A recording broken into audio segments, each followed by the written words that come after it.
update ng bayan. Maasahan anumang panahon.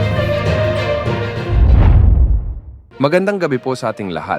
Narito na ang latest update sa lagay ng panahon at sa dalawang bagyong nasa labas ng ating area of responsibility. Lumakas pa at ngayon ay isa ng ganap na typhoon category si Bagyong Trami o si dating Bagyong Christine. Huli itong namataan ng pag-asa sa layong 705 kilometro kanluran ng Bacnotan, La Union. Taglay na ang malakas ng hangin na umaabot sa 120 kilometro bawat oras malapit sa gitna at pagbugsong abot sa 150 kilometro bawat oras.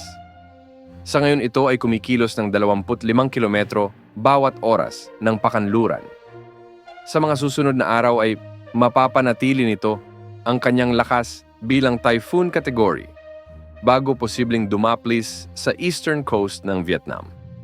Posible rin na ito ay maglo-loop o liliko ng pasilangan o papalapit sa ating PAR. Sa pagkakataong ito, posibleng humina na lamang ito ng tropical depression o maging low pressure area na lamang ito at hindi na inaasahang makakaapekto sa anumang bahagi ng ating kalupaan lalo na sa susunod na linggo. Isa pang senaryo ang posibleng mangyari. Posibleng hilain naman ito ng paparating na si Bagyong Kongray o tatawagin sa local name na Bagyong Leon once na nakapasok na ito sa ating area of responsibility mamayang gabi o bukas ng umaga. Sa ngayon, patuloy din nating minomonitor si Bagyong Kongray na huling namataan ng pag-asa sa 1,825 kilometro silangan ng Central Luzon at ngayon ay taglay na ni Pre-Bagyong Leon ang lakas ng hangin na umaabot sa 65 kilometro. Bawat oras, malapit sa sentro o katumbas ng tropical storm category na bagyo at pagbugsong aabot sa 80 kilometro bawat oras at kumikilos ito ngayon ng pakanluran sa bilis na 25 kilometro bawat oras. Base sa forecast track nito, posibleng kumilos ito ng pakanluran hanggang sa mga susunod na araw o hanggang sa araw ng Lunes bilang severe tropical storm. Inaasahang kikilos naman ito ng hilagang kanluran pagsapit ng Martes at lalakas pa bilang typhoon category.